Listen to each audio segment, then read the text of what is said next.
This is HBR News number 500. Shannon Sharpe sued for $50 million for SA. Canada might be cooked, where we discuss the news of the week and give it the Badger treatment. Hello, everyone, and welcome to Honey Badger Radio. I hope you guys are doing well this week and you're laughing at all of this absurdity so that you are not consumed by it. I'm your host, Brian, and I'm joined again by my lovely co-hosts, Mike and Hannah, who is back from her short reprieve, I guess. So she wasn't able to make it last week, but she's back now. So yeah, prepare your ears for rants coming from all involved. Ill. I might be able to talk for 30 seconds. Oh yeah, you were coughing pretty bad last week. Yeah. Well, the last 3 weeks. That's what happens when you visit the fam. Ah. and they have youngsters who go to nursery now. Petri dishes. Definitely nothing to do with spike proteins. Don't worry about it. It's not the thing. Don't worry about it. Well, anyway, I want to say yes, thank you to Mike and Hannah for joining me on the show today. And of course, thank you guys for coming in and tuning in to check it out. This week, we're going to be discussing the latest with regards to allegations. Yes, that's more allegations, because when you're rich, that's what happens. Made against former NFL player Shannon Sharpe.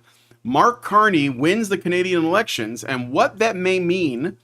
And follow-up news regarding if you guys remember, the midair crash between the helicopter and the plane, and more. So stick around. It's going to be a good time. And be sure to join us afterwards for the patron-only show. So if you are looking at the screen, you will see that I had this article from the Dork Side. I guess it's a dorksideoftheforce.com is what it's called, which I never go to because I don't go to nerdy websites. And apparently the latest season of Disney Plus's Andor had a controversial scene in it, which involves something that, let's just say, is new to Star Wars and non-Star Wars fans. And it's created some discussion. But the director, he has an interesting take, or at least the writer. I think he's the writer, Tony Gilroy. And the actress, Adria Arjona, they have an interesting take on it that we could discuss in the patron show. So if you want to be around for that, if you want to experience that cringe firsthand, you have to become a Badger yourself by going to feedthebadger.com/subscribe. $5 a month will get you into our Discord server, which will be able to allow you to enjoy all of the additional content that we have, like the patron shows, as well as various kinds of events and activities.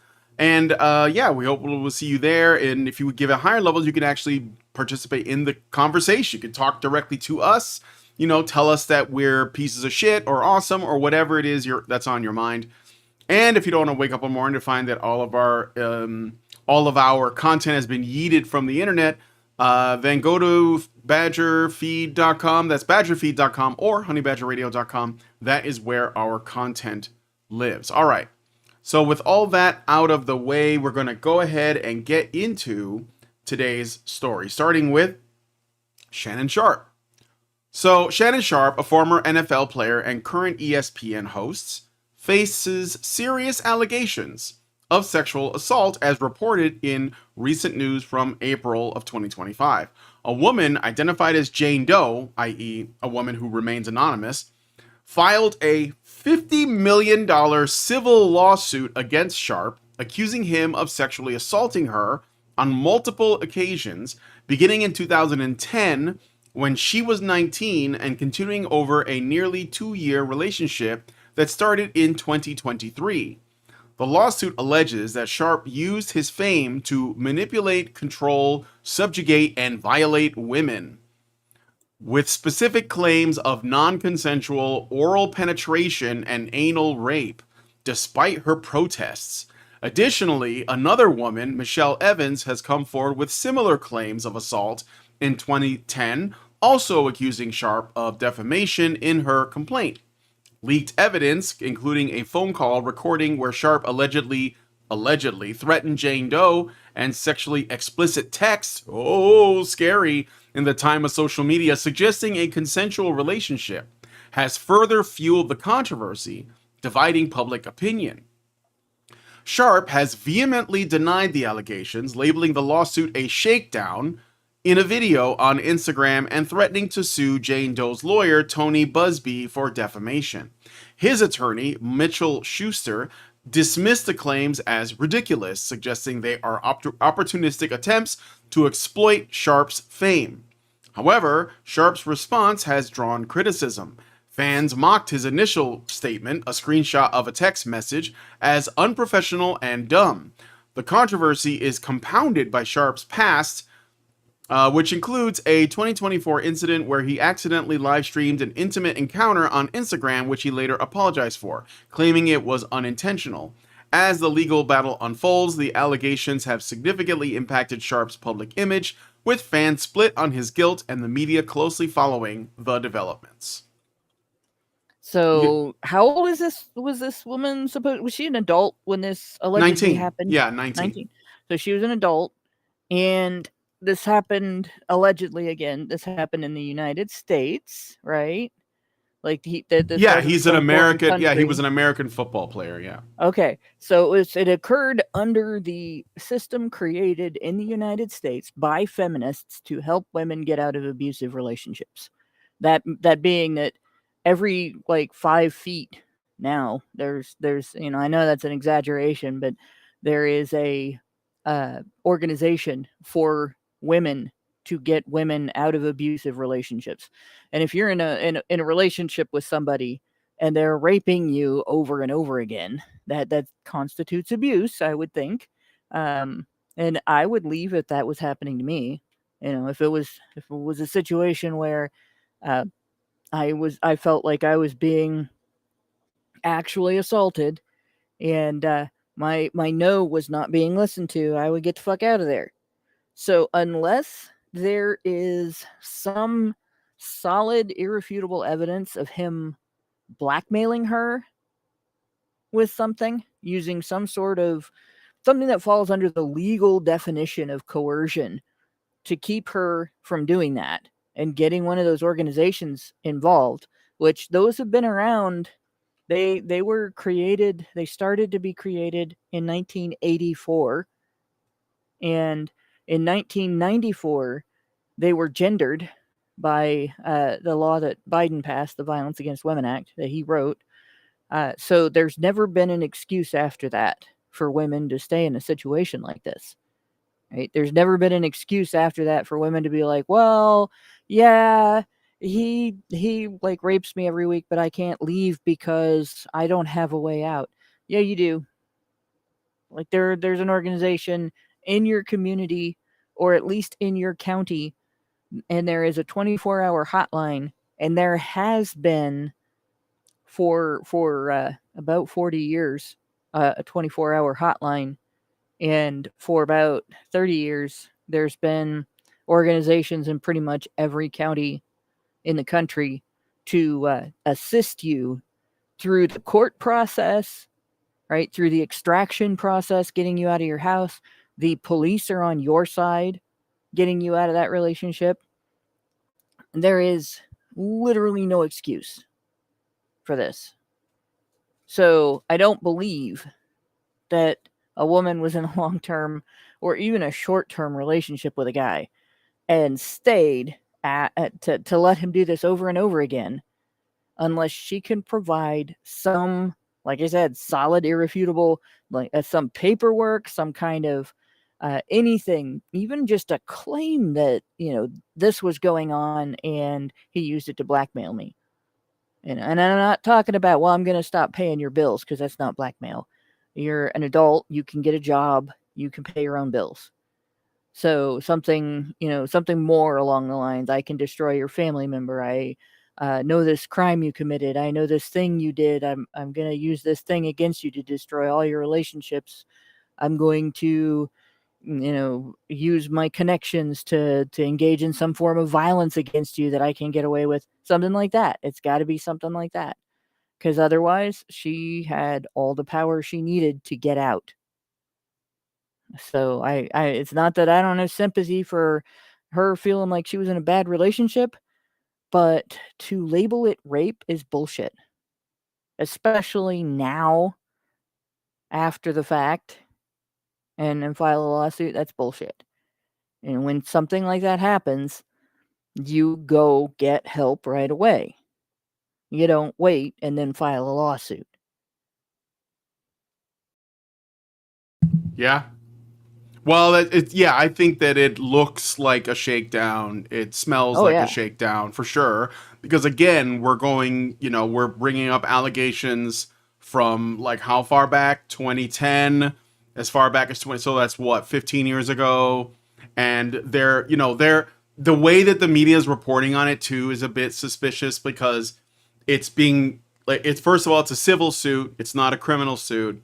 The other thing is the conditions of the supposed sexual assault have more to do with his celebrity status being leveraged against women, not necessarily him using force. And the way that they describe, anal rape and oral, forced oral penetration, like, you mean a Well, it's blowjob? really Like, simple. I mean, all right, if so somebody points a gun at you, then yeah, leaving is not necessarily an option unless you're willing to die to get out of there. But if somebody says, "Well, I'm famous," that's nothing. That means nothing. So what if you're famous? Right? There are so many billions of people in the world, and so many millions of them are famous to some degree or another. I've had people call me famous. I hate that, by the way. Don't do that. I'm not. But fame is nothing. It is entirely worthless. Unless you do something benevolent with it, that use it to help raise money for a good cause or something like that. It's or entertain people.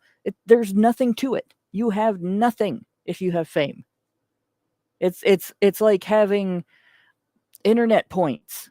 So fucking what? Right?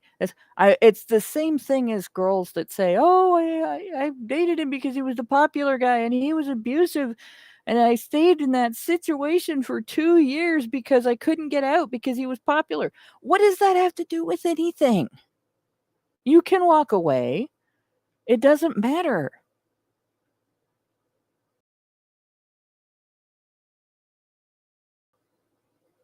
yeah.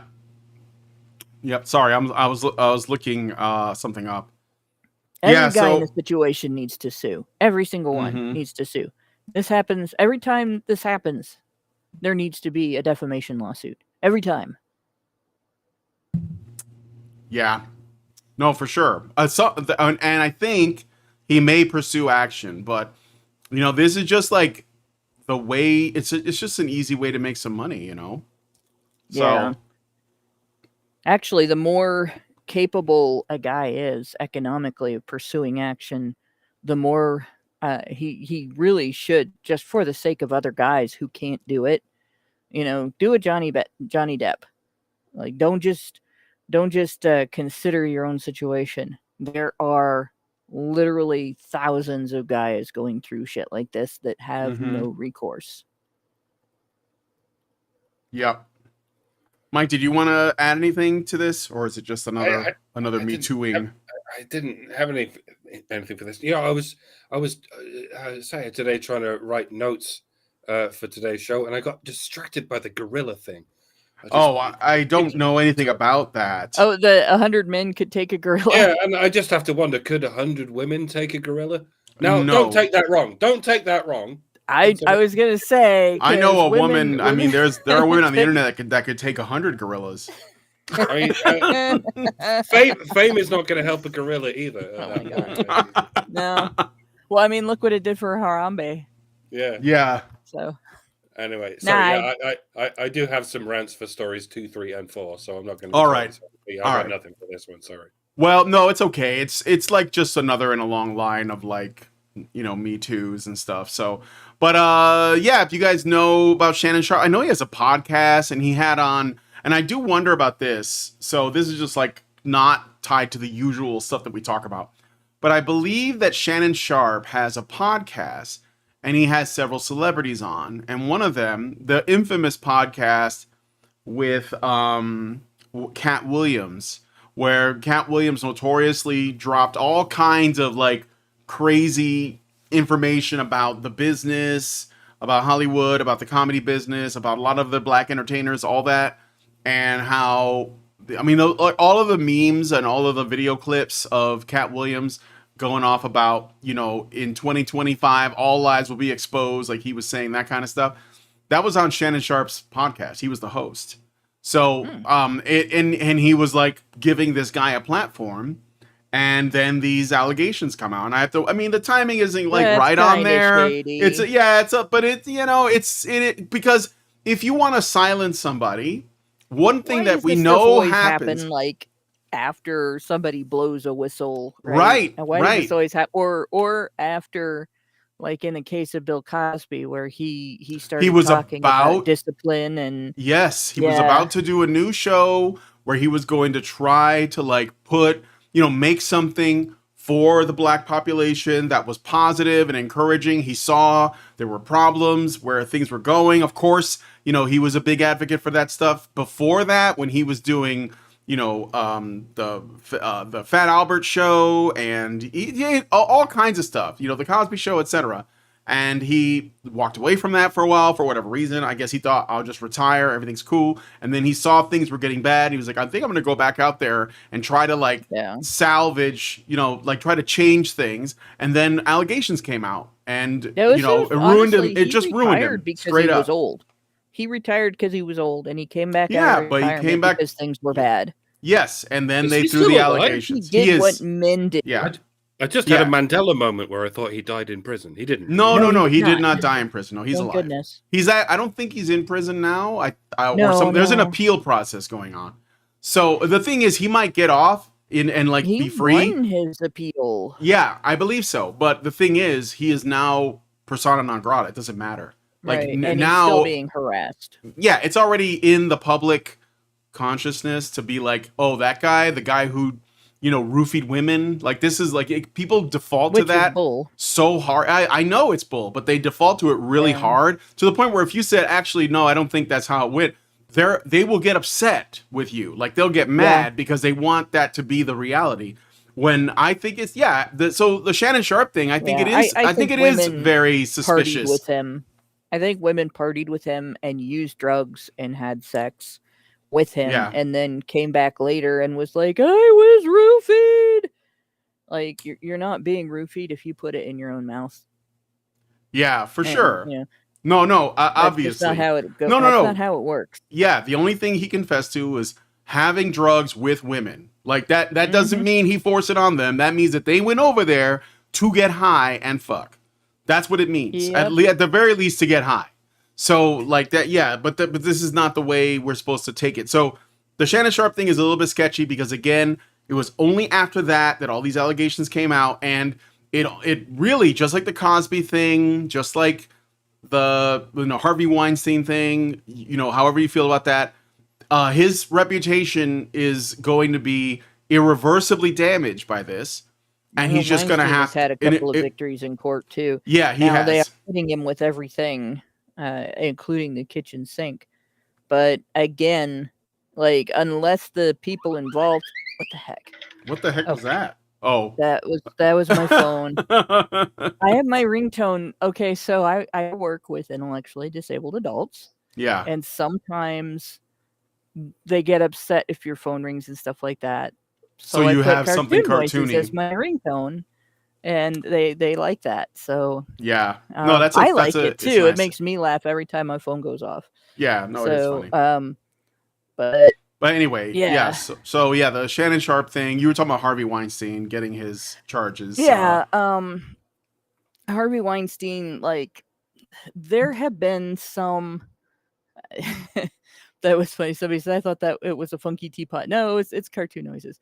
But there have been incidents with Harvey Weinstein where, like, we've gone and looked at. There was a lady that released actual video of what she was doing and everything with him, and it was pretty obvious that she gave consent, verbally gave consent. He asked permission, she gave consent, and her argument was, because she knew he had some level of power, that made it non-consensual.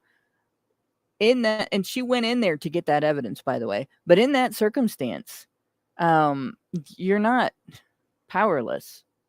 Like the minute that happens, there have been laws against using a position of power to get sex from a subordinate or someone who works with you and relies on you for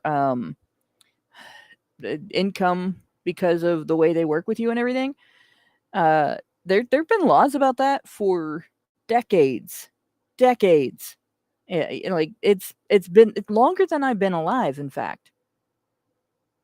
So everything that came out evidence-wise with regard to Weinstein, again, it doesn't really, feminists have been fighting really hard to make that rape, but it doesn't really constitute rape. And they don't want it to be rape when women do it. And women do it. They do it to men and they do it to other women. So, they really are creating a pathway for men in the future to take women out of the workplace if they really want to, because women have more of a tendency to use a position of power to get sex from somebody who doesn't want to have sex with them than men do. They have more of a tendency to do that. It's like they don't care if they're wanted or not, as long as they get what they want. Where, men do seem to prefer to be wanted. And that Weinstein situation, like to this day, I've not seen a single case related to that where the evidence actually solidly proves that he made somebody do things against their will over their protests, or used, I'll take things away from you that you can't get somewhere else and that you rely on, and can't get around. Like, you can't make an income if I don't give you my blessing, right? He hasn't. There's no evidence that he's put that on women. The evidence is that they've used him and his proclivities, and that's a vulnerability, by the way, to get ahead of other women who wouldn't do that.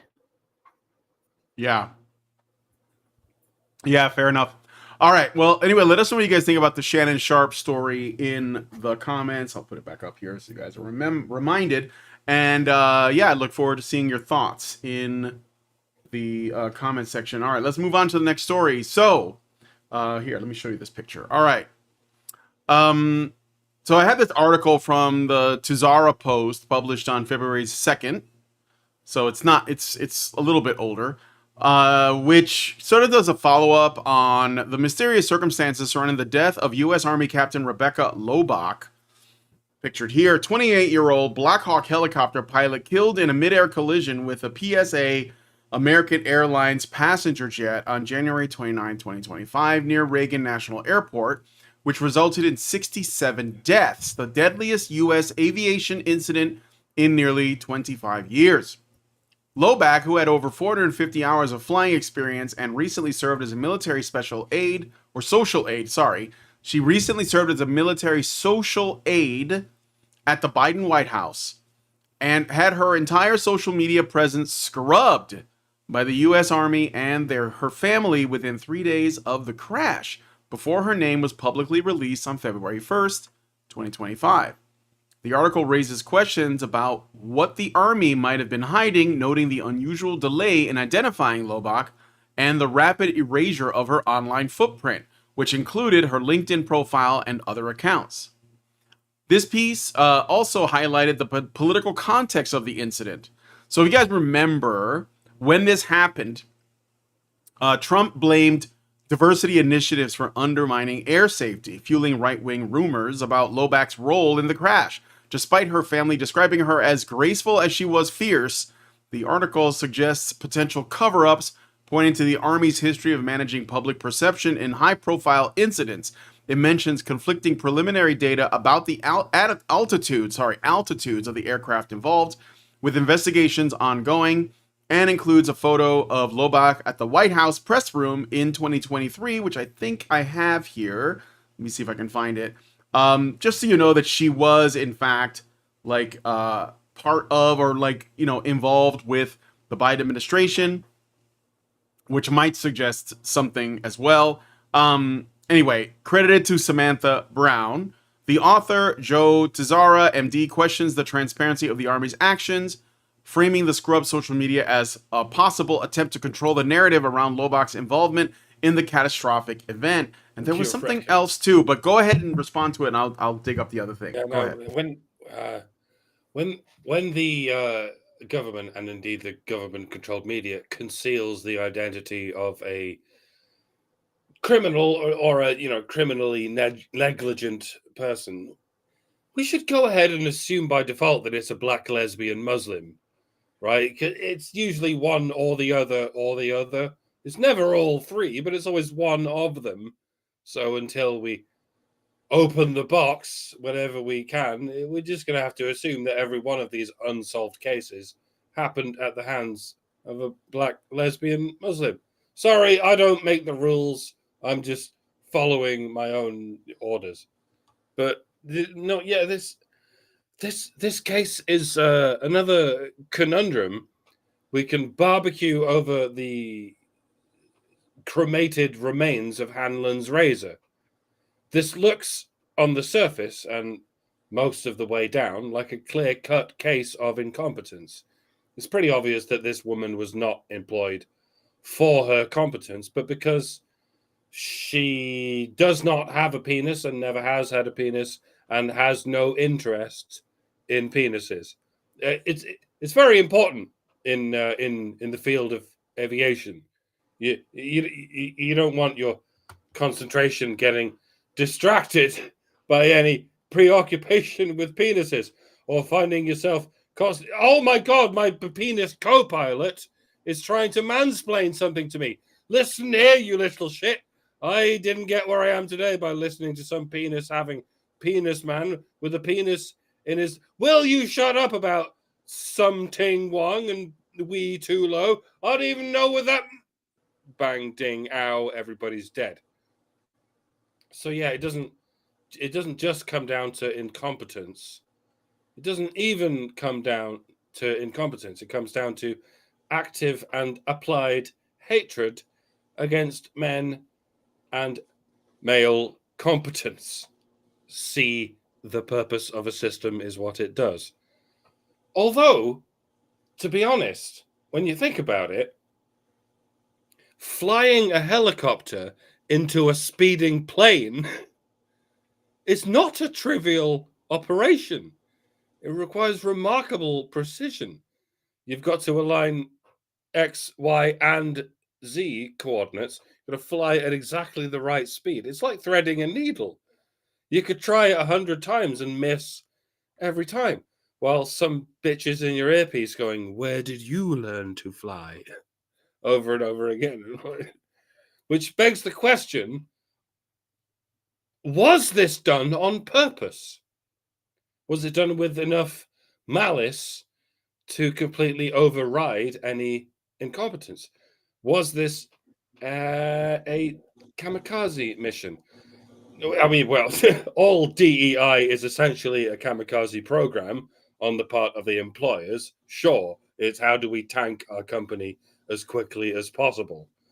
Lesbians, and lots of them, that's how. But I mean, on the part of the pilot in question, was she actively trying to die in a fireball in the sky? Was it an act of terrorism? Probably not. I mean, I fail to see what kind of message it's supposed to send. Was it just an act of self-deletion, selected to be as quick and as painless as possible? Probably not. I mean, it could have gone very wrong, and it could have been slow and painful. I mean, maybe it was. It probably was. So I'm going to go with no. But that leaves us asking how something can be achieved by accident that would have been almost impossible on purpose. And it comes down to a different razor. Well, it's not even a razor. It's an equation of coincidence multiplied by frequency equals inevitability. Coincidences are not coincidence when they occur above a given frequency. see the purpose of a system is what it does.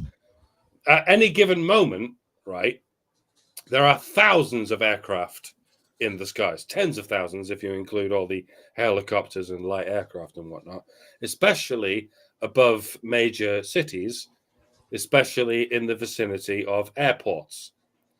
And the fact that there aren't more collisions like this is a testament to how well oiled the system is. Usually, I mean, but the more you replace the cogs in the machine, the straight white male pilots who have fought tooth and nail to get to the top of the competence hierarchy, shit. The more you replace them with these boneless waifs whose only skill in life is shitting on men, the closer you draw us to the inevitability that the chances of such a disaster happening become 1 in 1. Like, if all 10,000 of those aircraft in the sky were piloted by black lesbian Muslims, this shit would literally happen every day. And if it did, the fuck-witted communist lunatics who made it happen would still blame Trump. And they would still be outraged and falling backwards onto their fainting couches when Trump has the audacity to blame them. Knobheads, all of you, please kill yourselves. It's the only way to stop you killing other people. Allegedly, I mean, in Minecraft, nobody kill anyone. I'll stop. The whole situation, the bit about her being repeatedly told that she was gonna crash, that she needed to change her course, and just arrogantly refusing to change her course, like that's been discussed quite a bit on X, and there's an excuse that a lot of women are using for this behavior that is not valid, but they think it is valid. And that is that the individual who was warning her about the impending accident was a subordinate. Right? There are two kinds of leaders that you can work with. Right? They're good leaders. They're leaders that know how to use every tool in their toolbox to make sure that they achieve the best possible outcome for the initiatives they're engaging in order to achieve the goals that they have set out. And then there are shitty leaders. Shitty leaders fear their subordinates, or they judge their subordinates. They're arrogant assholes on a regular basis that will not listen when somebody gives them information that contradicts the pathway they have chosen for whatever it is they're doing. And it doesn't matter whether you're a manager at a gas station or a helicopter pilot or a governor or a principal of a school. If you behave that way in any job, you're a shitty leader. Where it does matter is, if you're just a convenience store manager, you might not sell as much milk this year because you're a dumbass, right? But if you are ignoring a subordinate when you are doing something that is life or death, that's a whole different story. And if you cannot be the kind of leader who uses the tools in your toolbox that are represented by the skills and capabilities, the knowledge and wisdom of your subordinates, recognize when someone has the capacity to contribute positively to your job performance, you don't belong in a position of leadership. Even if it's, a shitty shift manager job in a retail outlet. But especially if it's a job where other people's lives depend on you not making stupid choices. I will never get tired of saying, stop paying women to make stupid choices. 67 people paid this woman to make a stupid choice with their lives. Their lives were sacrificed for her stupid choices. Yep. We have to stop tolerating that as a population, right? Our leadership is deeply concerned about there not being enough births. Our leadership is deeply concerned about the population growth spiraling down to nothing. If you let people die because women can't be criticized, that's only going to get worse. Just saying. All right. So I did get a couple of super chows and a super chow and a super chat or two. I'm not sure how the memberships work. I don't know if those are like paid for or whatever, but I'll read it. But yeah, thanks guys for that. And once again, I'm just, it's just, Hannah and Mike basically hit it on the head. I mean, we have to be able to like be honest about what causes these things and do what we can to mitigate it. And the problem is that people are just really sensitive about criticizing women. Like when they mess up, praise them when they do good, sure. But also, the other side of this is true. But anyway, first we got Meredith G up here, and she gave us $5 and said HBR News number 500. Busby, the attorney involved in the Sharpe case, has brought multiple suits against Diddy. And in one of those cases, the case fell apart and there are allegations that Busby or his firm coached the accuser. Busby appears to be an ambulance chaser on SA lawsuit, sexual assault, even if some others claim he is honorable. As a lawyer told me, even a bad case has settlement potential. Yes, that's true. Is anyone else wondering if Diddy's innocent? Now, I know that's out there, but when the entire establishment comes out and says Diddy is guilty, they come out and make Diddy their scapegoat. I'm kind of, I'm in two minds about it now. Because this is what they did with Michael Jackson. The whole fucking establishment. They did do this to Michael Jackson. Said, you're fucked now. Now we're gonna call you a fucking nonce, and your career's over. And 15 years from now, you're gonna fucking die from the drug overdoses that we basically coerced you into descending into. And I'm not saying Diddy's innocent. It's probably not. I don't think anyone in Hollywood is really innocent, except Michael Jackson. To be honest, I think Michael Jackson was the only Hollywood starlet who was actually innocent, because he was pulled into it when he was fucking 10 years old. And that's 5. That's why they 5. Yeah, he was 5 when he was in the Jackson 5. He was 5 years old. Yes. Yeah. So he was always under their control. But I'm starting. I still think Diddy's a fucking wrong and a nonce. But part of me is like, but the entire establishment is throwing him under the bus. So that gives me a little bit of pause for thought. You know what I mean?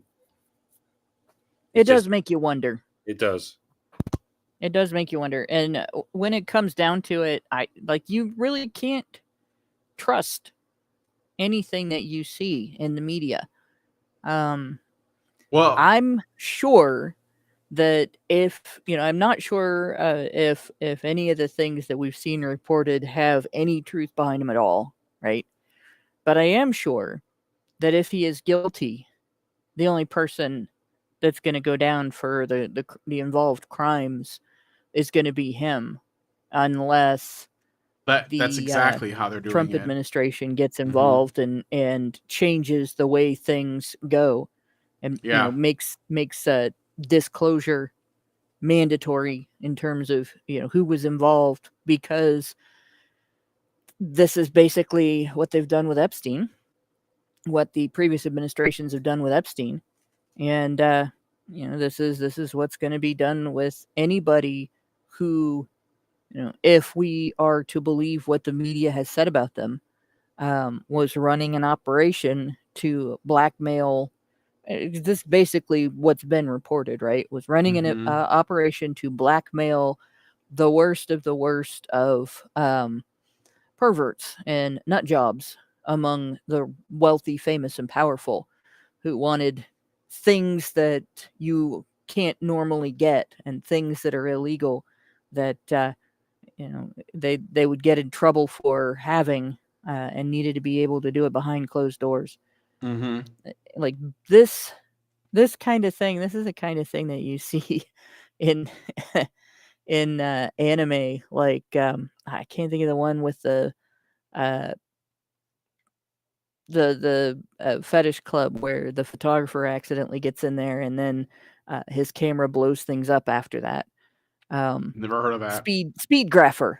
It's really fucked up. It's weird. It's not It quite sounds weird just based on pornographic, that but one it's sentence. just fucked up. Oh yeah, I bet. And it's about a club like that where the wealthy and the powerful get in and they have these horrifically weird, nasty proclivities. But then there's also this side story that's magical, and there's a character that has the power, and it's an underage character too. It's nasty, but she has the power to give people the power to kill with their sexual proclivities. And this photographer, his is taking pictures, and that thereafter he like every picture he takes is it kills somebody. He points his camera at somebody and pushes the shutter button. There's an explosion. Yeah. But there's a whole other rest of the story to it. But Yeah.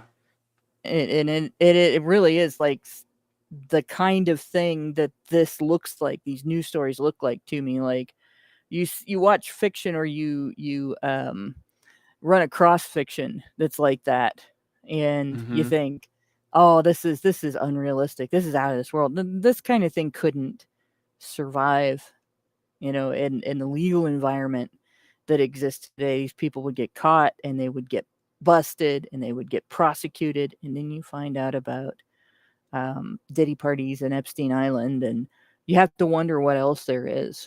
Oh, right? Yeah, absolutely. So, like, when there are breeds of lizard where if you grab their tail, they just like detach the tail if it gets captured. Yeah. If something grabs a tail, and then they grow another one back.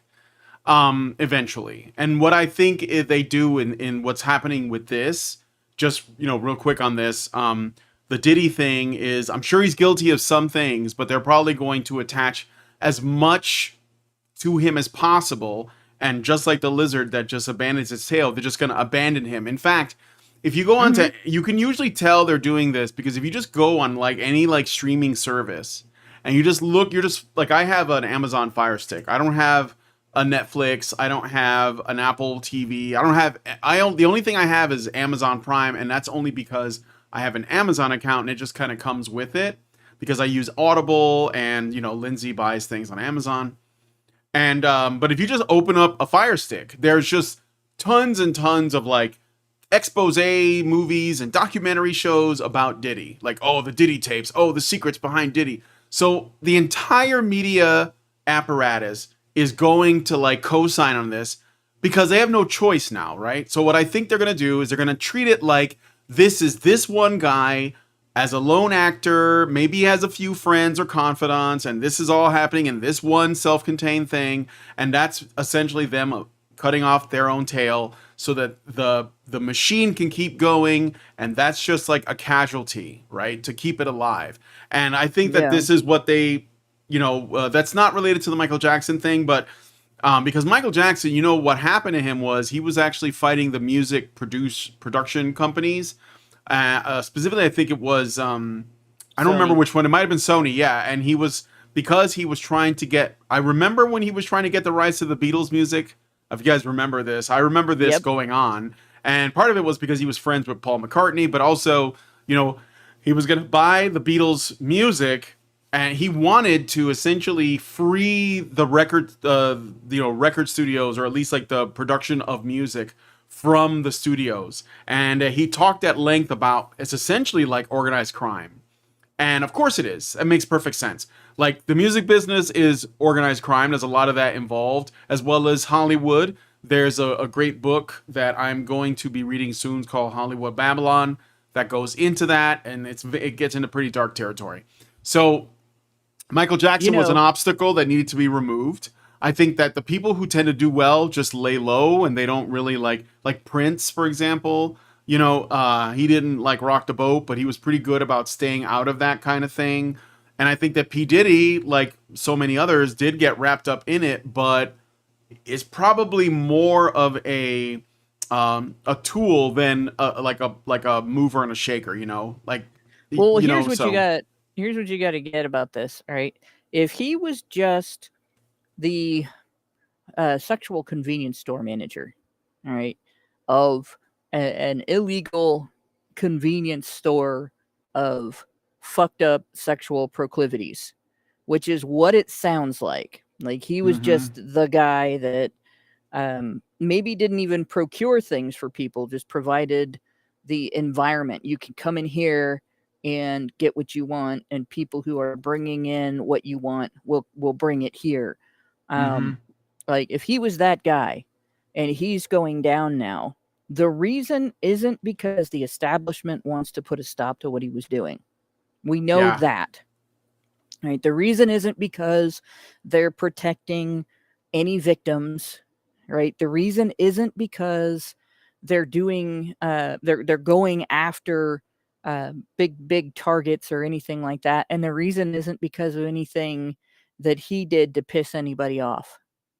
The Yeah. reason is because everybody that was involved, everybody that was at his parties, everybody that is on film, or there's witnesses that will testify against them, that there's any kind of evidence that did anything illegal that could destroy them, is now on notice.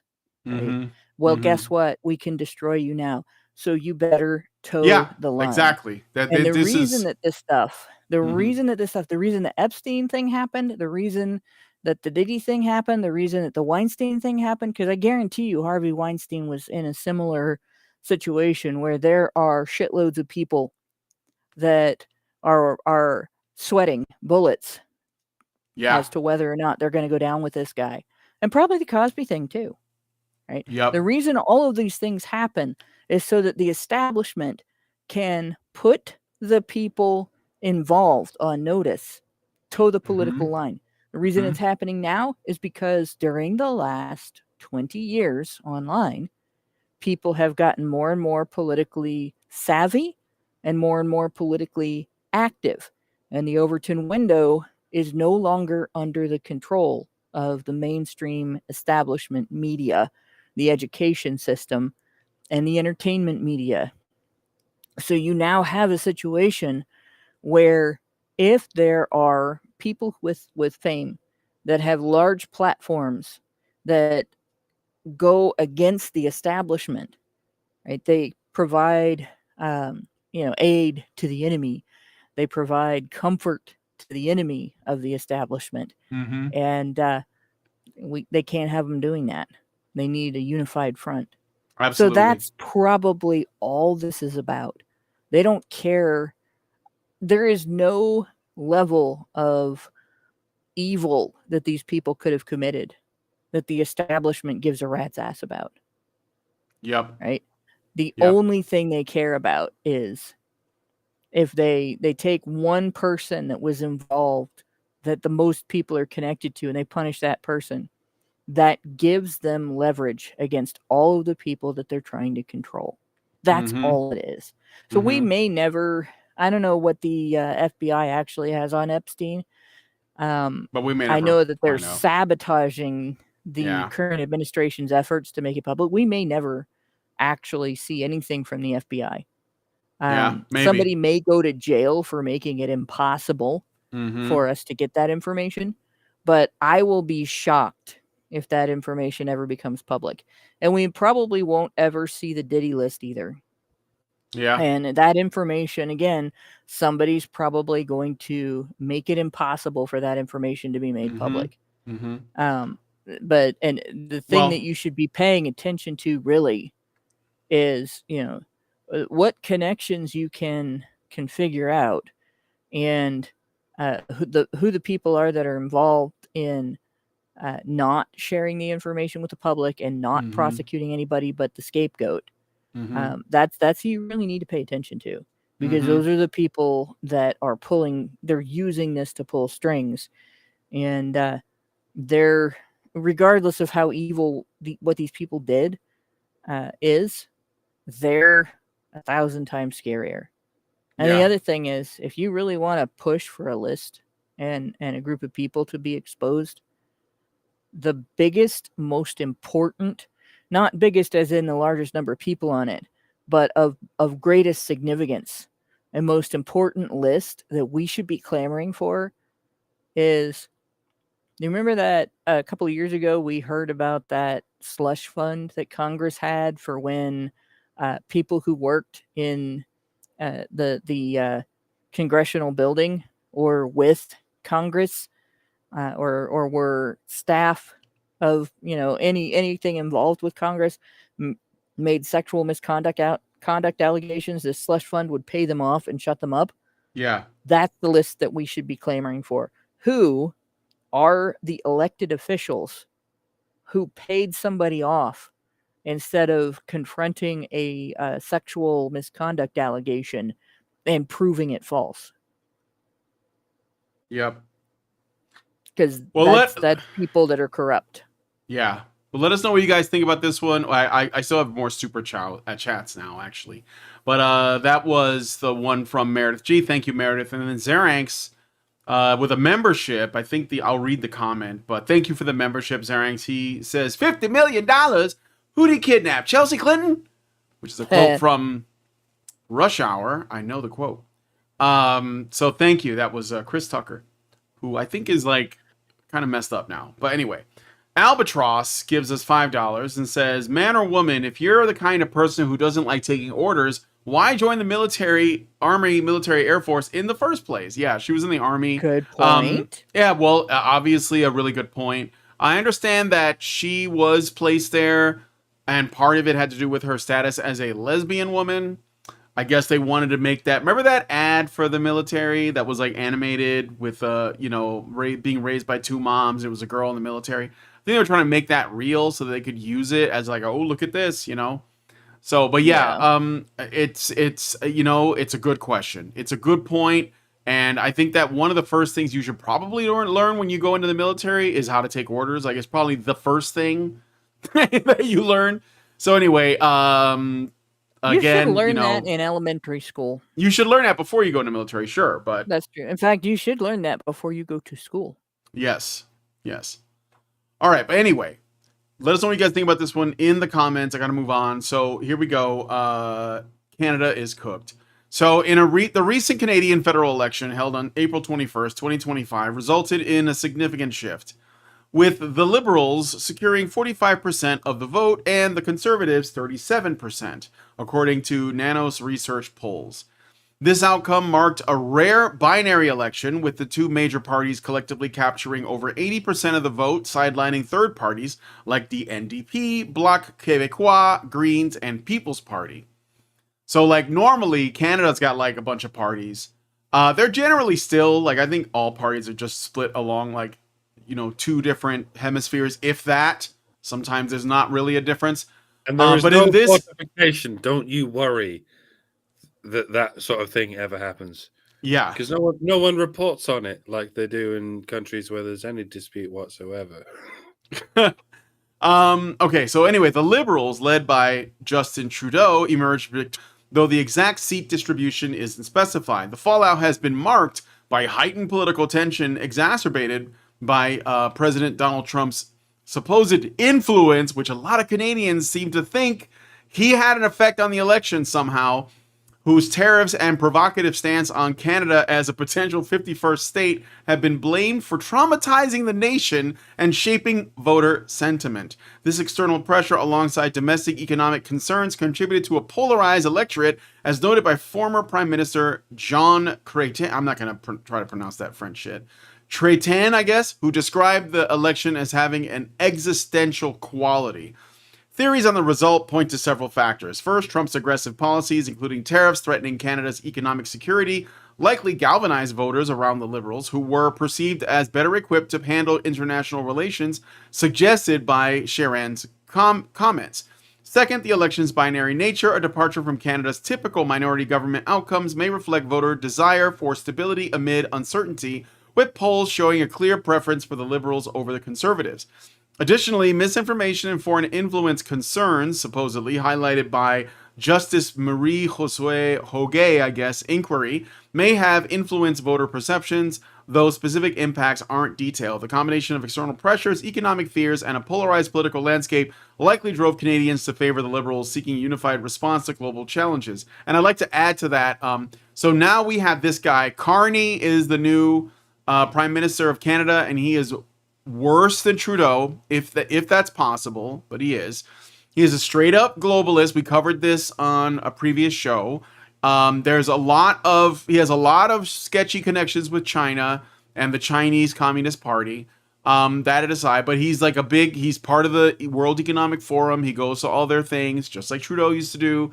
And essentially, like, the thing about Canada is that they are bombarded with state-funded news propaganda 24/7. And there are some, like because of the internet, there are controls, or at least to the degree that the Canadian government can do it, that prevent Canadians from accessing information outside of the sort of pre-approved sources.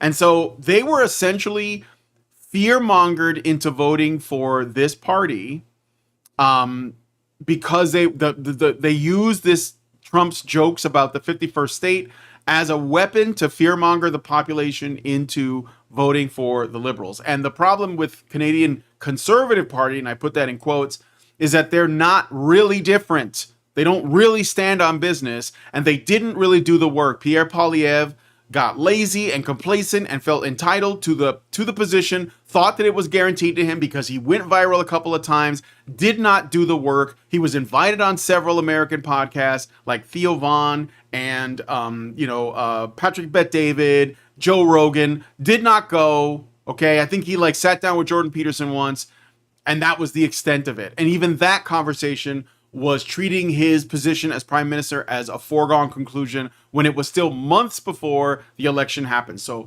Pierre Poilievre dropped the ball big time, and he got spineless. He basically went after Trump for his comments instead of calming people down, trying to relax the rhetoric or whatever, or just do his own version of it, sit down with Donald Trump, whatever. He decided to be like, I stand with Canadians. And then because of that, because he showed weakness, they went with this guy who is going to put Canada through some very difficult times going forward, to the point where, just as another aside, Alberta is there. The sentiment about Alberta seceding from the nation is very high right now, because Alberta is sort of like the Texas of Canada.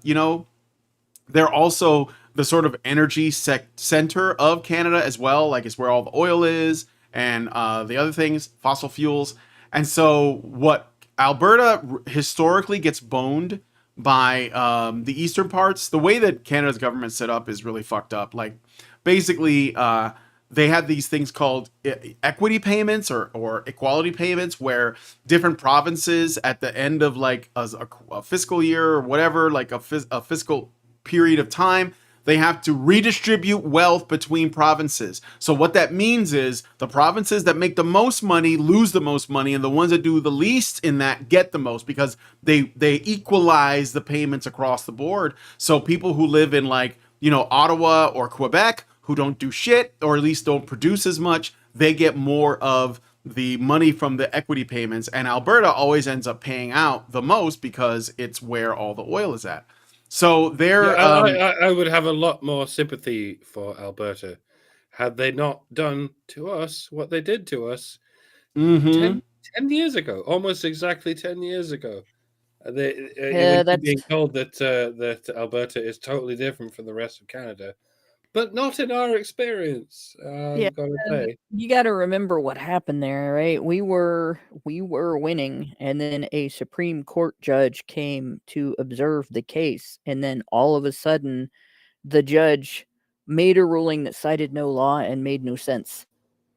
So yeah, I don't think that no, was look, local. Canada's conservatives are not that right. I'm not holding this That's what against Alberta. I'm holding it against the power that is held over Alberta, and indeed over all of Canada, where they take everything that Alberta produces and gives it to Quebec, basically. And if anyone else has anything to say, please say now, No. because I have a long rant ahead of me. Oh, okay. Well, I mean, I think I'm done. I'm just saying. Well, I'll add something later. Go ahead. Well, I will say this. And this is a result of people thinking top down. When the United States fixed our problems with our election system, and we got Trump into office this time because that's what the majority of the public actually wanted, and we eliminated the ability of the people who cheated in the last election to repeat the same cheat that they used. We didn't do that from the top down.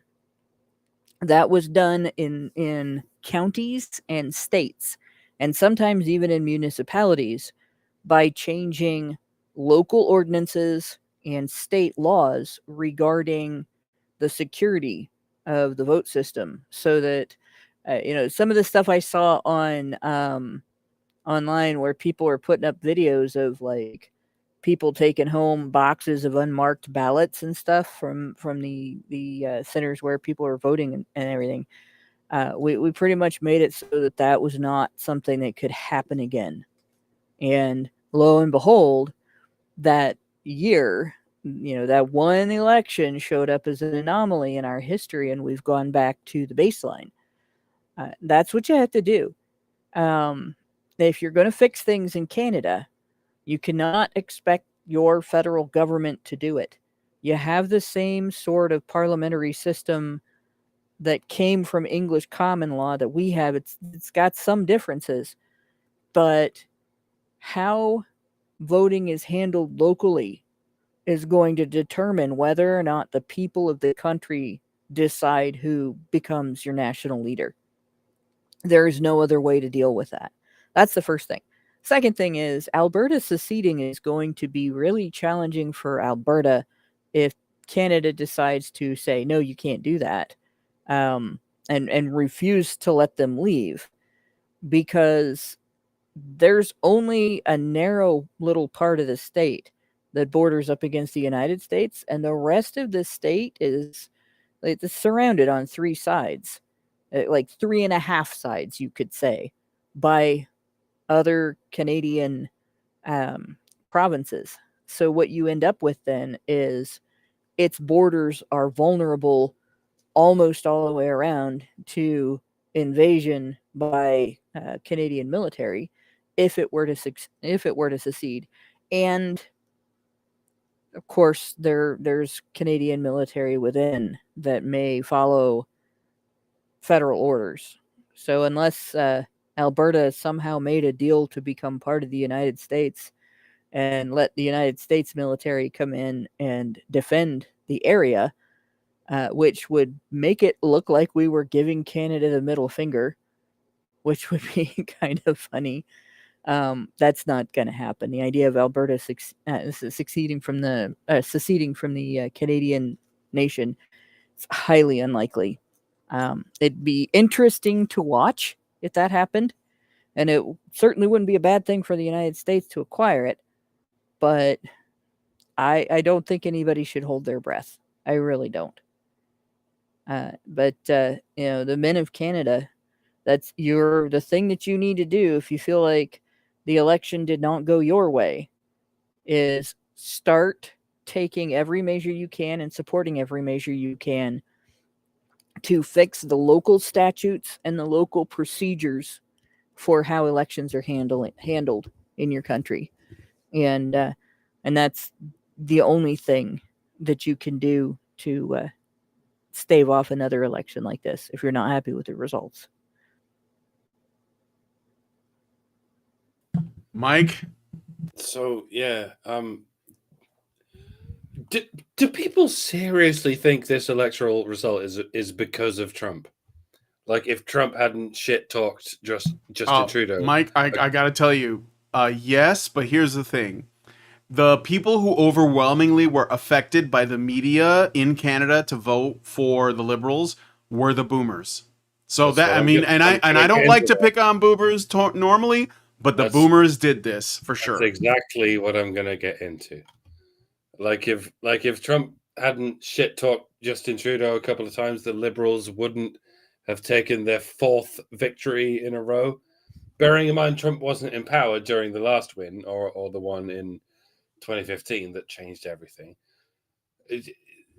There must have been other reasons, like maybe Canada is a closed system of left-wing echo chambers and has been for several lifetimes, much like in the UK and most of the rest of Europe. We don't have freedom of speech.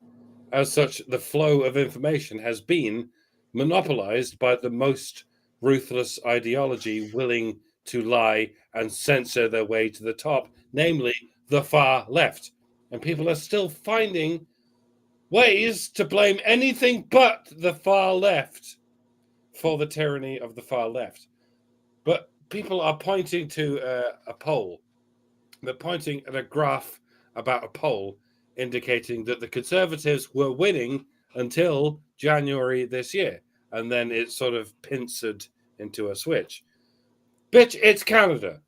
It's like reading a poll from North Korea and assuming that that poll is on the level. No, that is not an exaggeration, at least not much of one. The Canadian government can censor any information they like and inflate any narrative they like, and there's nothing anyone can do about it. They can trample peaceful protesters in the street and freeze their bank accounts and get away with it because they control the flow of information. Yes, there is a handful of, sensible, tech-savvy, dare I say, right-wing Canadians who are able to break out of the bubble of state-controlled media, but they are very much in the minority. Again, it's the same in the UK and Europe. Yes, they hate Trump. They've always hated Trump. But it's not because of what Trump does. It's because of what the media says he does. It's the 2 minutes of hate through which the politically illiterate masses are put through every day over their fucking breakfast. There is no trace of a mainstream media outlet that is anything but far left. There isn't even an equivalent of Fox News. Everything in Canada and Europe is MSNBC or CNN, and they're funded by the government, the dyed-in-the-wool, far-left government. Even if they are indeed showing you accurate polling data, that data only reflects what the masses have been programmed to think. Even if Trump had just shut his fucking mouth about Canada and he never talked all that smack about the 51st state or whatever, they would still have been subjected to all this hysteria about the tariffs and whatnot. But everyone uses tariffs. Every country has been tariffing America up the ass since forever. Yeah, but I only just heard about them. I had no idea what a tariff was until the TV told me to be afraid of the tariffs that Trump has only just introduced in the other direction. So as far as I'm concerned, Trump invented tariffs just now, just for the sake of fucking everyone else over. And never before in history has Canada had any drive or incentive to nationalize themselves in opposition to the USA. It literally never happened until literally yesterday. That's a long story, but it's one the boomers ought to know. But I'm not just talking about the boomers, by the way. That's another graph everyone's pointing at. It's amazing the extent to which people will trust damned lies and statistics when it gives them someone else to blame. It's funny how Gen Xers will always find a way to blame everything on the boomers or the millennials. That's so convenient, isn't it? How your generation just magically dodges all the blame. The communist wave that has been sweeping through the West relentlessly for a century just somehow skipped over you and all your friends, did it? Yeah, no, it didn't. Every generation gets 20 to 40 years in which they are principally in charge of the wheels of progress. And for Gen X, that has been, I mean, it's roughly the past 20 years, right? The 20 years in which bad has gone to worse, right? Fuck you. You did it too.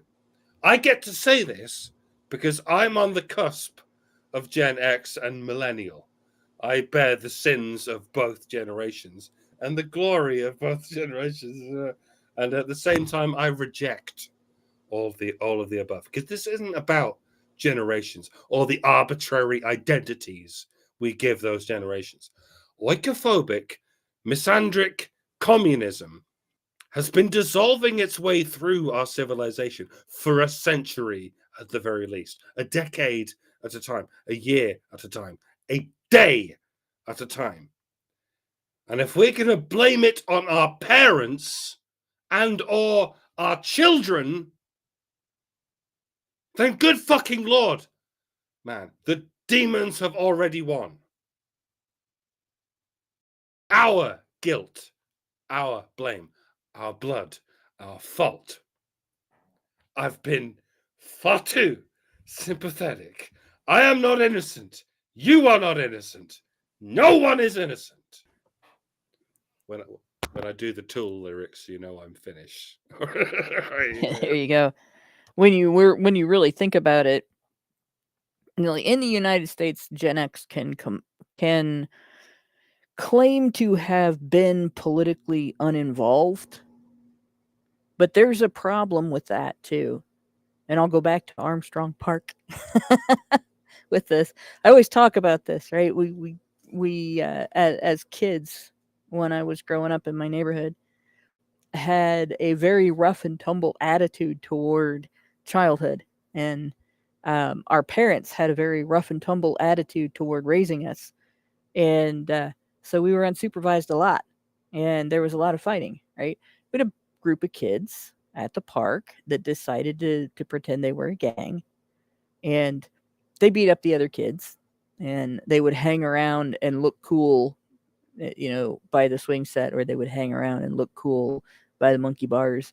But they really didn't know what they were claiming to be, what that meant. But they were the neighborhood bullies. And there were two divided groups of when it came to how to handle this. There were kids that fought back, even if they were going to lose, and there were kids that avoided them, right? And it's the kids that fought back, even if they were going to lose, that took them down, not the kids that avoided them. And it's that way in every situation. It's not that the squeaky wheel gets the grease in the workplace. It's that the squeaky wheel alerts you to what's wrong with the machine. And until people step up to try to fix the squeaky wheel and do something about the situation, they're all guilty of condoning it. And so Gen X's claim that none of this is our fault because our generation was not politically active is actually an admission of guilt because we saw this happening and we did nothing. It doesn't matter if boomers were running the country. We were old enough to vote.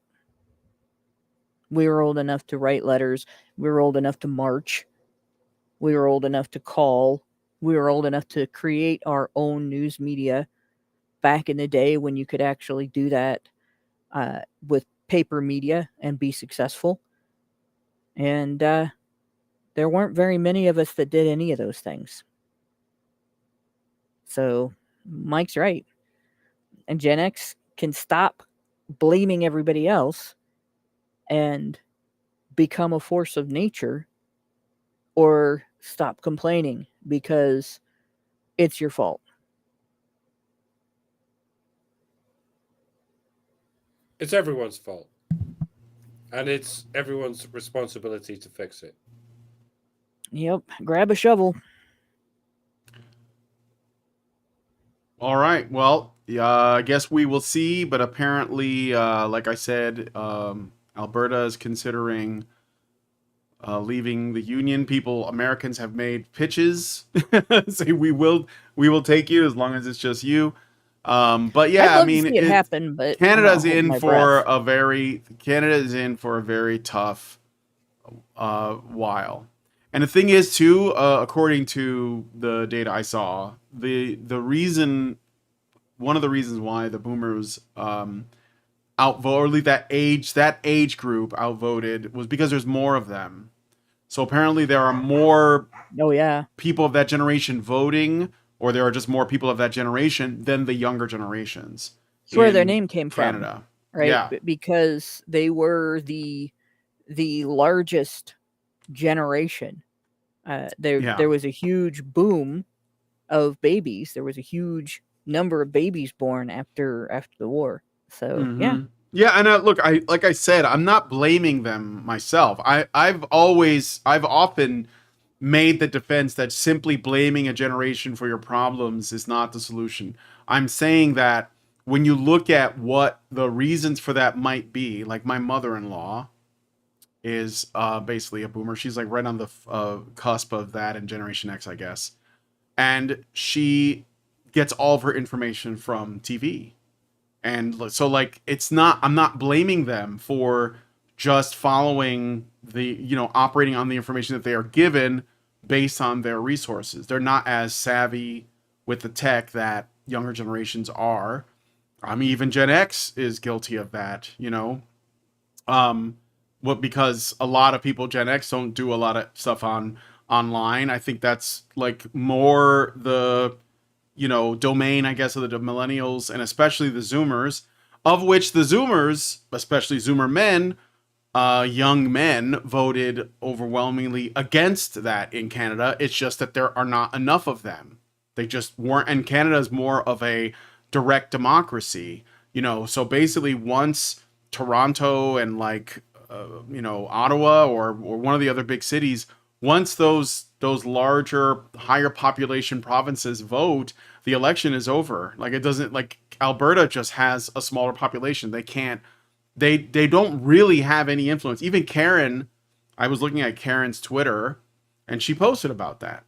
Yeah, she did a long ass thread about Yeah, the Alberta situation. yeah, and It's I worth mean we've been looking at. talking about this for a long time. Like Lindsay, who's from Alberta, she has also lamented that. Like there's like our elections don't, like people who live in Alberta literally can say voting doesn't matter because it's not like a representative republic like the United States. It's a direct democracy 1-to-1. So that means that the places in that the areas that have the highest population win all the elections.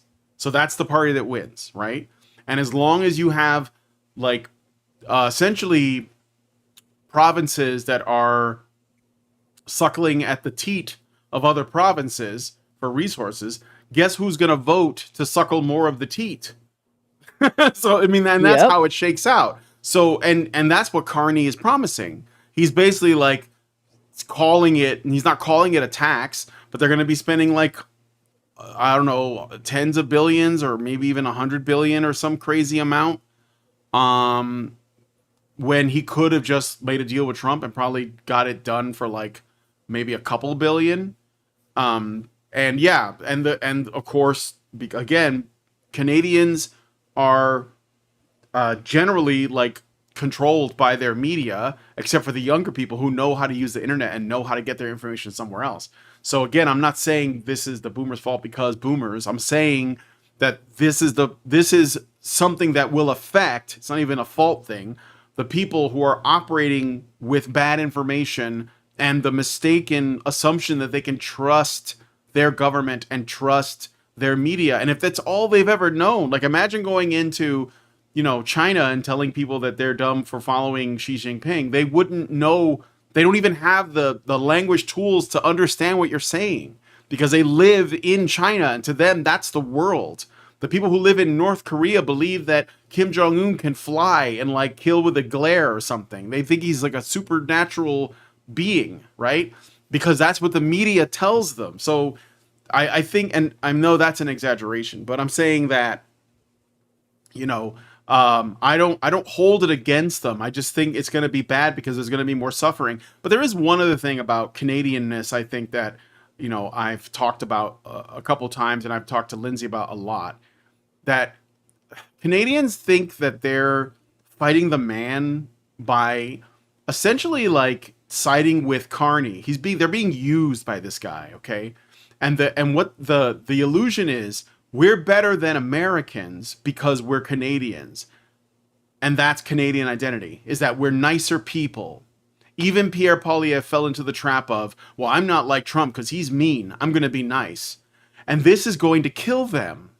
This is what is happening. Like, Canadian identity is not an identity. It's just an opposition to American identity. That's how it exists. And this is something that I've been trying to get people to see, is that if you are Canadian, you have to figure out what that means. Like, you have to be something outside of how it relates to the United States. Like, we are not your enemy. You know, we have like more in common with Canadians than not. But for some reason, Canadian people have this thing in their head that they're just better people than Americans are. And I don't know if that comes from the French part or what, but it is something they have to deal with. And Canada's just going to keep destroying itself because it feels like it will make, you know, that Trudeau thing, like when, what do they say? When enemies, you know, beat you, you win, or something like that. Like, it's this idea that you can just sort of like stick it out and be like, well, I'm better than you, while they're kicking your ass. And that makes you better, so therefore you win. And they're doing that to themselves now. Like, the MAID program is being done to the Canadian people right now.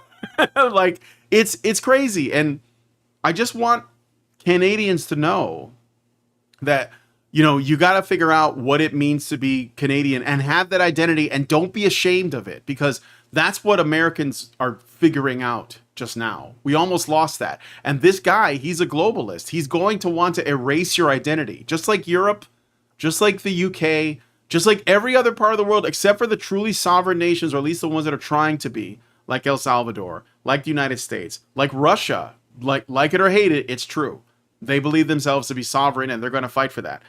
Canada has to figure out what it is, and Canadians have to figure that out, and they have to fight for that. And that means they're going to have to fight their own government and their own ideas about themselves. It's not about how you are compared to us. It's how you are. You know, what are you? What are Canadians? So anyway, that's all I wanted to say about that. Yeah, Canada's got a rough couple of years, and I hope that, I mean, Carney is effectively declaring, in a way, he's declaring war on us. He's not going to send troops over. That would be stupid. But he is seeing America as the enemy, and he is conditioning the people of Canada to dislike Americans because Trump says mean things on X. It's ridiculous. It's not even like, it's beyond immature. But anyway. So, yeah, Karen's not thrilled with that. We got to move on to the next story, though. So let me see if there's any super chats or anything that I missed. I think there was one other super chat that I got. Yeah, from Meredith G. So Meredith G gives us $5. Thank you, Meredith. And says, for the January crash, this is the helicopter crash, I have a neighbor with buddies in the military who have indicated that she achieved her position by filing discrimination and harassment complaints to get a promotion she didn't earn. Again, just a rumor, I cannot confirm. Well, that would make sense. That I could see that, because if you were filing for complaints and then that got you a promotion, then I could see how you could have the arrogant attitude of not taking advice from people on your team, because you would feel like you could just be like, well, that sounds like harassment, discrimination. Well, would you please turn left here? What, because I'm a lesbian? Yeah. So that's an attitude that I've run into with a lot of lesbians, actually. What, because I'm a lesbian? That right there. Anything that you say, oh, it's a lovely day outside today. What, because I'm a lesbian and I'm inside? Like, I'm not. What do you mean, kidding. like inside the closet? Yeah. Like, honestly, I am not kidding. Mm-hmm. It's not universal, right? There's like about 5 or 10% of lesbians that don't act like that, but the rest of them do, from my personal experience. Maybe it's just lesbians in Ohio, but it's sorry to say that, guys, but if she was a lesbian, that explains a lot about the way that she behaved, in my opinion. Yeah, I heard that. I heard that there was a guy on the team had way more flight hours than she did. Just so, again, but she took control. So Yeah. anyway, There's a thing that needs to happen, by the way. And this is probably going to be controversial because sexual harassment is seen as a legitimate complaint, and I mean it depends on what the reason the complaint is made.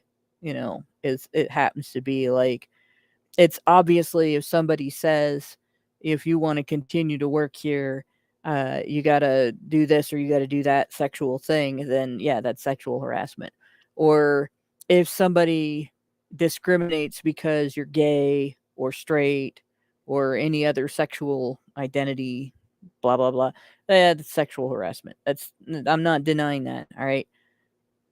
But it needs to be somehow addressed that if somebody uses uh, sexual harassment allegations and the response to sexual harassment allegations as a means of climbing the ladder of authority and responsibility within their company and then does damage, that the company should have recourse against them, and there should be, if they deliberately strove for a position they couldn't handle and blackmailed the company using this system of being able to make allegations and being able to sue and say, oh, I was discriminated against and so on, to stay in a position that they did not deserve.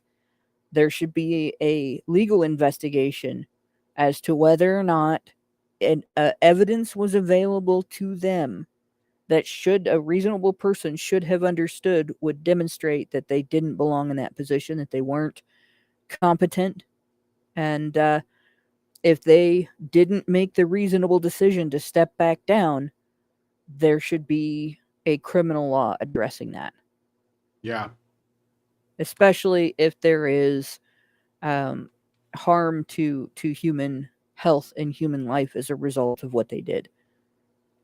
yeah, Because that is essentially using coercive control to gain control that then you used to do harm to people through your known incompetence. yep. All right, well, let us know what you guys think about this one in the comments. Thank you for the super chow, Meredith. Let us move on to the next story.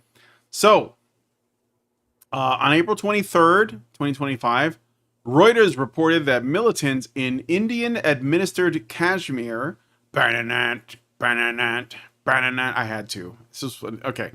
Killed 26 people in a targeted attack near the tourist destination of Pahalgam, marking the deadliest assault on civilians in the region in nearly 20 years. The attackers separated the men from the women and children, asking the men their names before shooting them at close range, according to security officials and survivors. The attack shattered the relative calm in Kashmir, where tourism had surged to 3.5 million visitors in 2024 and prompted India to downgrade diplomatic ties with Pakistan, accusing it of involvement, a claim that Pakistan denies. Survivors like Asavari Jagdale, I hope again, I apologize for butchering if I did, recounted hiding in tents as militants demanded her father recite an Islamic verse, highlighting the brutality of the assault, which drew international condemnation from leaders like our president and EU chief Ursula von der Leyen. So the reason why this one I wanted to highlight it, well, Allison shared it, but it is because the article is written as, well, actually, it did gender the language. It says militants in India and Kashmir segregate men from women and children before opening fire on the men. So, it is a tragedy. I understand. On the men was not included in the. It's not in the title. Yeah, for anyone who's listening, I mean. Yeah. I learned about this story through the Men Are Human account on Twitter. Presumably, that's how Alison found it too. And yeah, they whoever operates that account posted this, and then they got all manner of people saying, "Oh yeah, misogyny involves men killing women. Misandry involves men feeling bad about what women say." And then they had to sort of go, "This is about men being killed for being men," and the mind boggles. The reason so many people think of misandry as nothing, as a peripheral afterthought, if anything, is not because it's rare, but because it's common. In any given war, in any given conflict, in any given massacre, it is the men who die first or die only. But it's always tied to something else. Well, they're killing those men because they're a different people, because they're a different race or a different religion or a different socio-political persuasion. It's not because they're men. Well, maybe, but they're not killing the women because they're women. So for all your mental gymnastics, the corollary does apply. They are killing the men because they are men. And then they go on to subjugate and enslave the women who survive the ordeal. And then all you feminists insist that it's because they are women that they're subjugating and enslaving. No, it's because they're the only ones left alive. Pardon. Moreover, it's because these genocidal psychopaths, despite their genocidal psychopathy, refuse to kill women. Just like the worst hardened criminals in maximum security prison will exact the worst possible communal punishments against men who may have dared to harm women, even the biblically evil monsters hell-bent on destroying entire peoples still won't destroy the women of those peoples. And I use the adverb biblically just to apply historical context. I could just as well have said Quranically or Talmudically or Iliadically or whatever. This has been the case since 2,000 years ago, since 4,000 years ago, since 10,000 years ago. I mean, I could go on. I covered this in an animation-based rant video I made some time ago called The Inside Outer's Guide to Gendercide. Believe it or not, this devaluing of men's lives in relation to women's lives is not some political phenomenon that magicked itself into existence like 100 years ago. It even goes back since long before romantic chivalry. It's a problem our species has faced since it discovered language, quite honestly, and perhaps long before even that. And that is not to say, ladies and gentlemen, that there is anything natural about it. At least if there is any distinction to be made between natural and man-made, or should I say gynocentrism made. It is natural for men to fight each other, and it is natural for men to protect women, but it's also natural for women to fight other women and for women to protect men, albeit in, somewhat different ways. It's even natural for primates to experience tribal warfare for the sake of territorialism.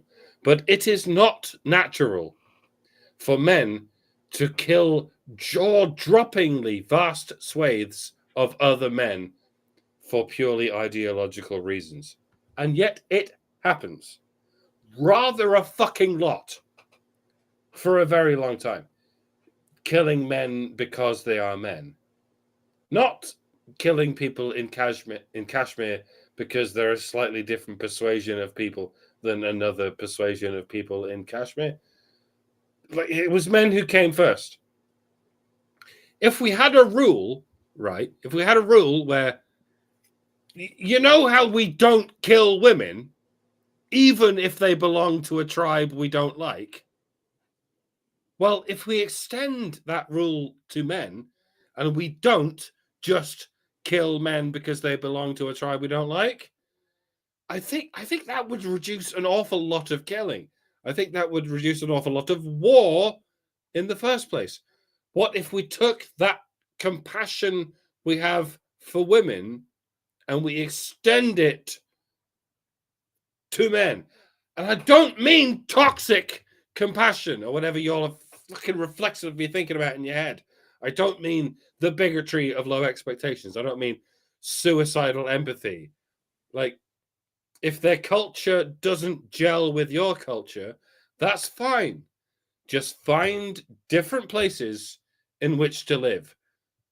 There's nothing wrong with that. That's what diplomacy is for. We get this bit of the land, you get that bit of the land. Let's agree to disagree, and let's keep ourselves to ourselves.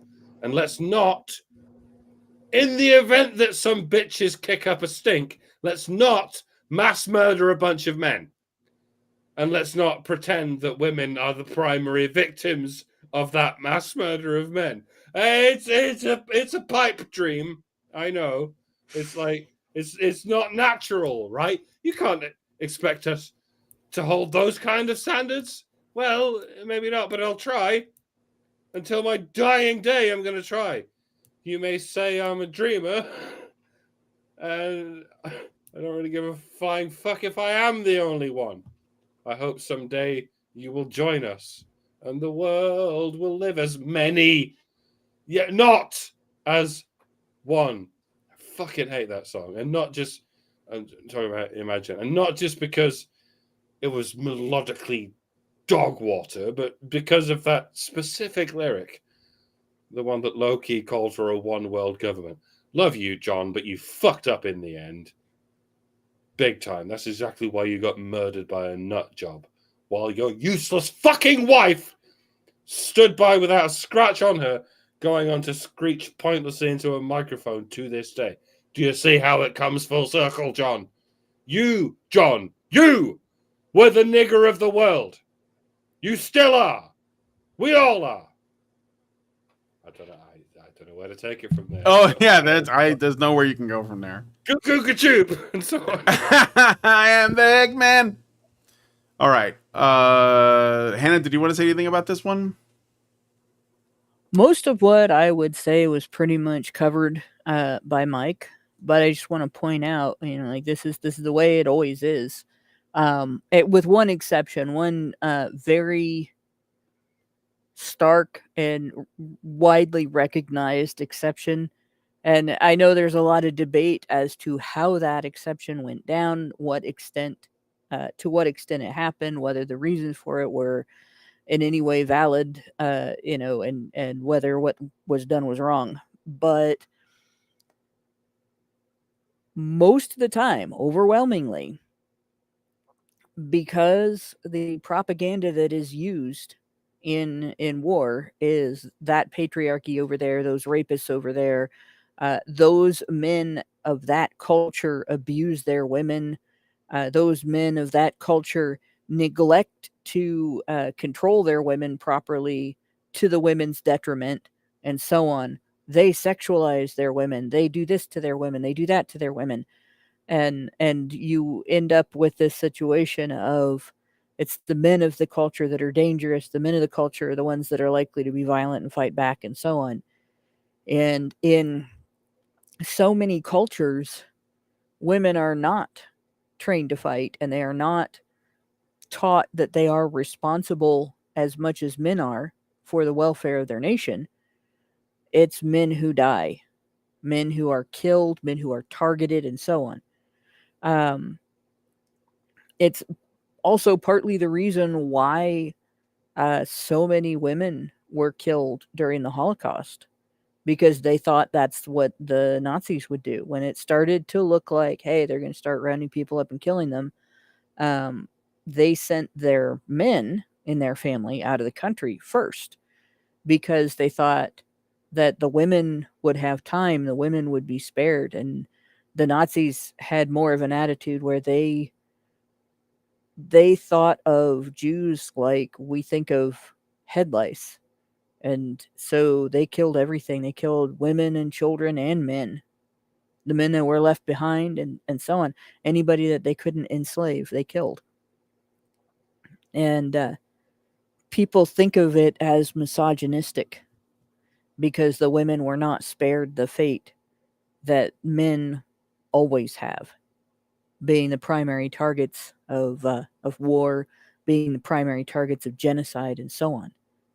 And in a situation like this, what happened here, which is heartbreaking, as always, when this type of thing happens, men were targeted because they know, the killers know, that if you want to ensure a group of people isn't able to survive, isn't able to remain cohesive and survive as a group, you take out the protectors and the providers.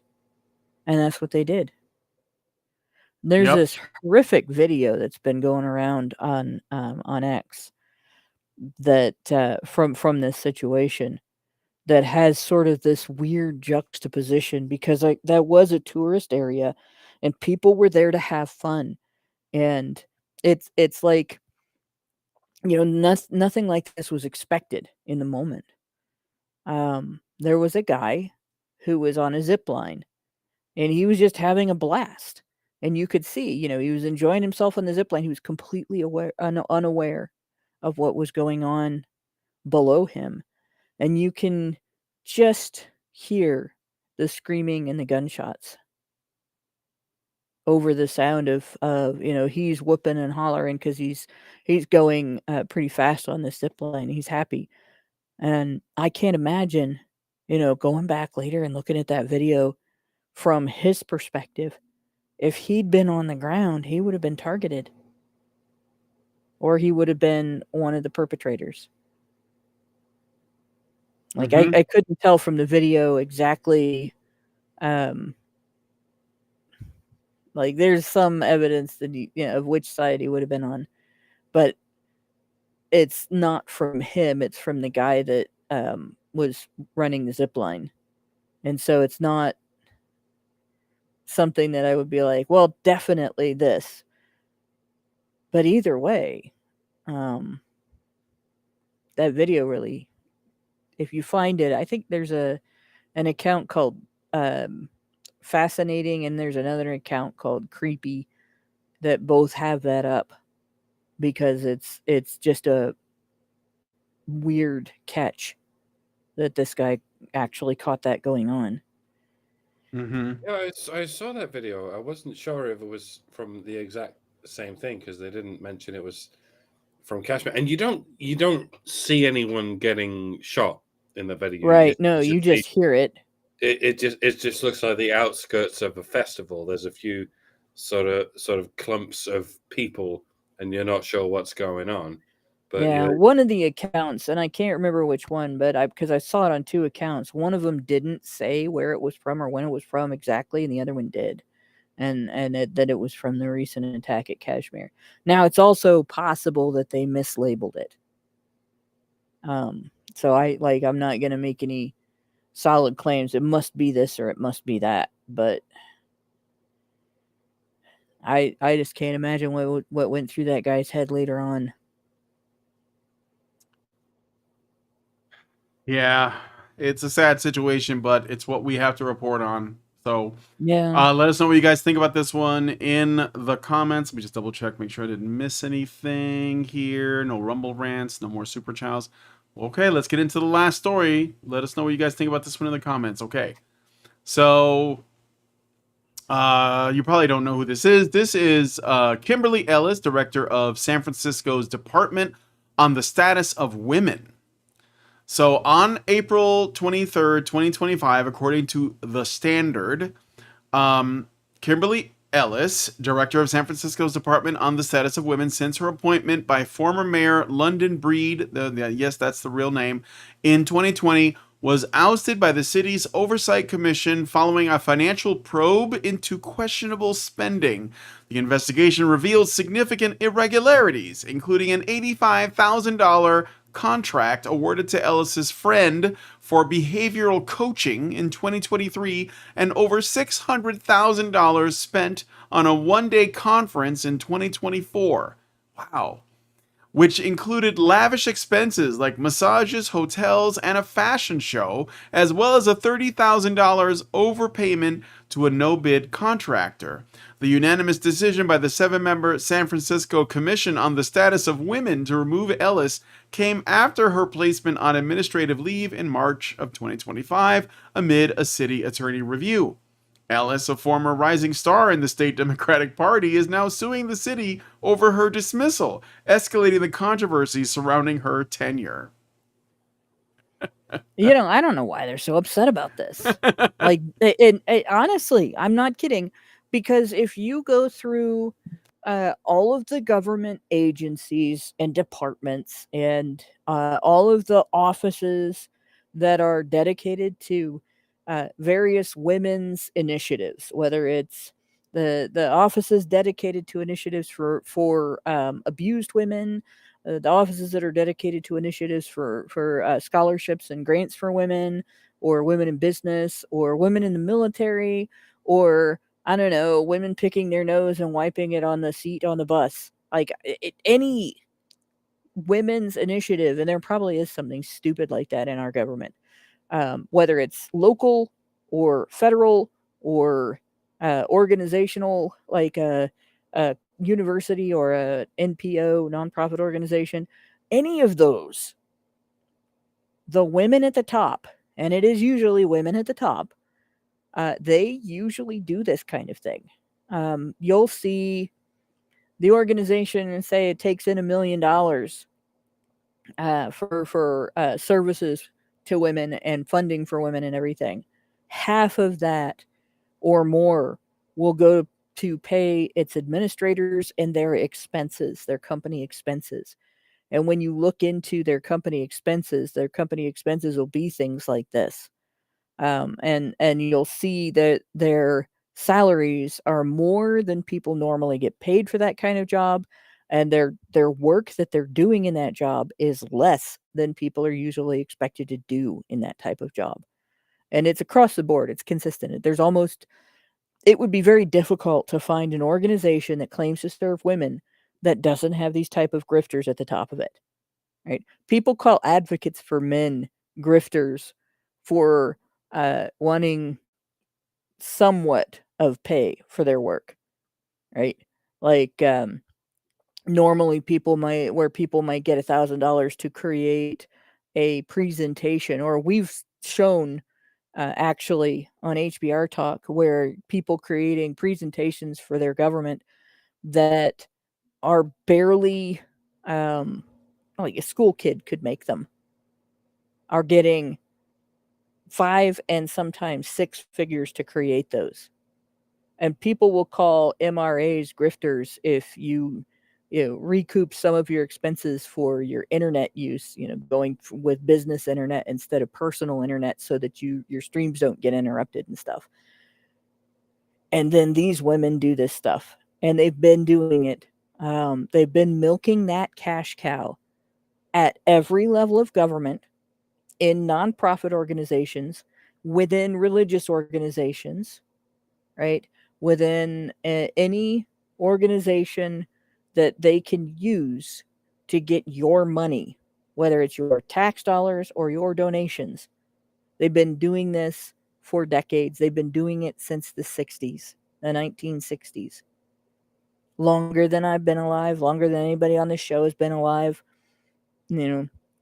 Most of the women that figured out that they could do this and started doing this, most of them are dying off now because of old age. And the women that are doing it now are 2 generations, 3 generations later. So I don't know why they're upset about this one in particular. She's just acting like a feminist. Yep, just doing what they do. And again, people will talk about what we do as like the other side of the coin. I wish there was anybody on this side that could make this kind of money honestly, much less in the sketchy way that they do, and that people would call us grifters. It's actually completely laughable. Like, if I really wanted to grift, I'd be doing this. I could like use my brown skin and probably double my money and just pretend to be a fucking civil rights activist and make like millions. And she got caught. Like, imagine all the people who don't get caught that exploit the same systems.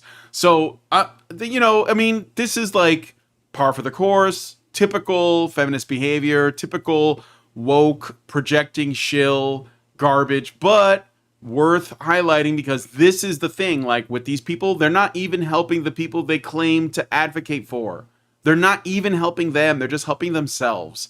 And at the same time, you got like people who are supposedly sensibly centrist or whatever that like basically paint us as the same as these people, when we're basically like essentially putting ourselves in a position where we are we're just like radioactive. Like, people don't want to associate with us. People don't want to have us on their podcasts. This is the reason why I think HBR, for whatever reason, seems to have like this magical power of like getting a guest on and they come on our show and then they go off and they become like massive afterwards, because they're the people who are on here are not quite where we're at, even though they kind of agree with us, like Blair White, Sargon, Mr. Reagan, like there's, Jordan Peterson. It'd be quicker to list off the people who didn't do that. Right. Honestly. Yeah. But those are just some examples. We're a stepping stone. Yeah, basically. we are. But it's so, and then look, I'm not mad about it, but I'm just saying like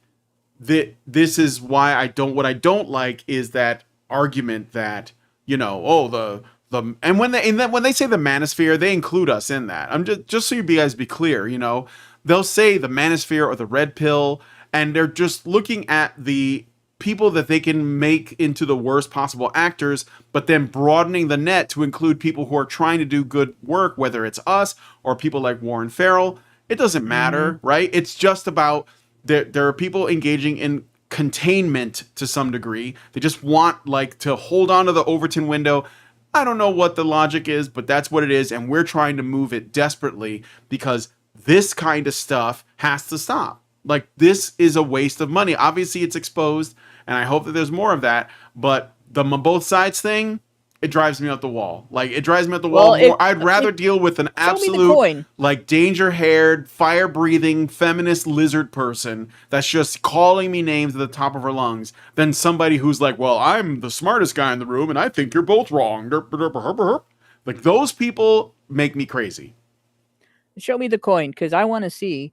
I've never seen a coin that is a gold fucking doubloon on one side and a dime on the other. Yeah, a penny. It's getting particularly frustrating in the UK. The right is still pulling itself apart. Like, the Reform Party looks like it might have a shoe in, but there's people who are saying it's not right wing enough, and there are people who are constantly criticizing the people who are saying it's not right wing enough. And it's like, this is never going to get solved. Like, as soon as there's an opportunity for one faction of the right to fight against another faction of the right, they do it immediately. Like, the right cannot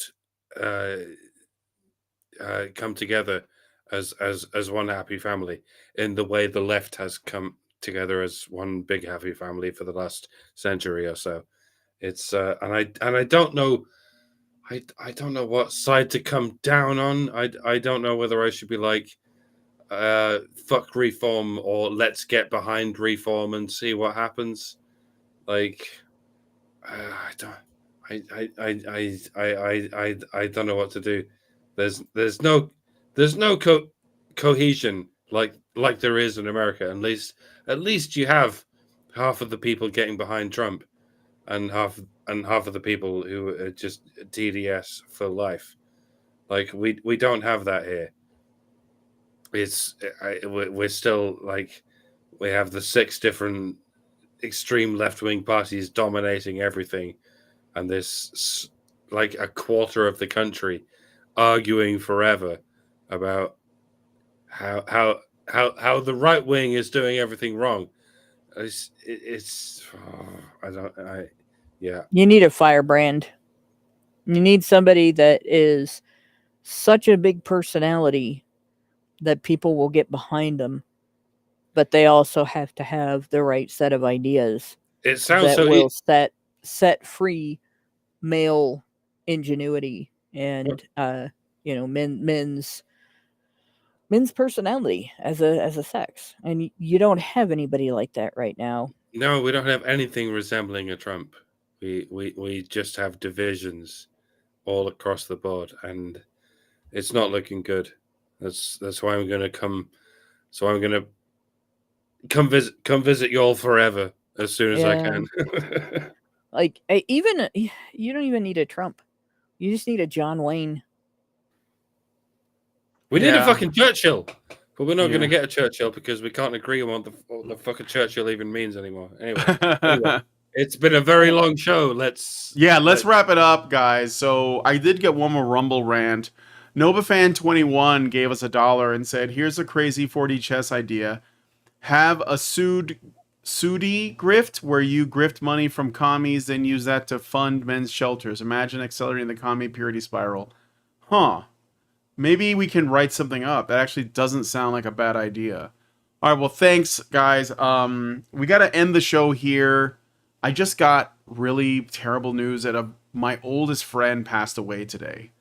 And I've known him since as long as I can remember knowing anybody. And I've known him longer than my brothers. And I just learned he passed away. I'm sorry. I just learned this. So I'm going to wrap this up here, guys. Thanks for coming on the show. And thank you to Mike and Hannah for being here with me. And thank you guys for, watching. We're going to go into the patron show now. We're going to look at this article about Andor.